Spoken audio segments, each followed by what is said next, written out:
product that I'm going to show you here is the Enhanced Surface Tube. And as the name implies, it is simply taking, as I have here, a smooth tube and then creating dimples, forms, or patterns in the surface of the tube. The advantages of that is that you can come up with any type of customized form or dimple or pattern that you can design into formable materials. The typical materials that this applies to is in stainless steels and as well as copper alloys. A typical process you can have for that could be something like this, which is a corrugation.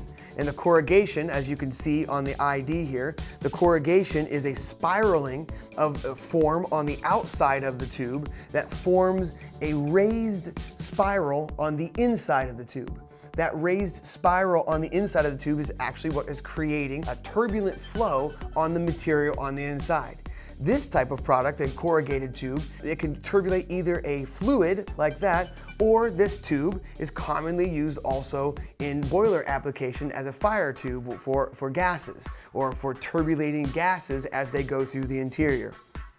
So you can have some unique dimple forms like this one here that is crushing the tube. This would be a typical like fire tube application. You can have some unique forms where this particular product has both corrugations and forms in the tube. You can have a flat or oval tube design like this, which creates a dimple or form or pattern on the OD, as well as flattening the product.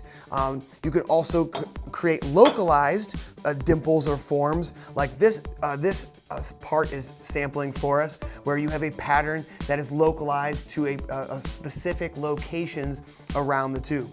And as I mentioned before, the typical applications for this is stainless steel. So you're talking either applications where you need high heat, or you have gases or something very corrosive that could damage or wear out or erode a softer alloy. So this form is commonly used in things such as gas temperatures or high temperatures or in direct contact with flames if you're talking about a boiler or a heater application.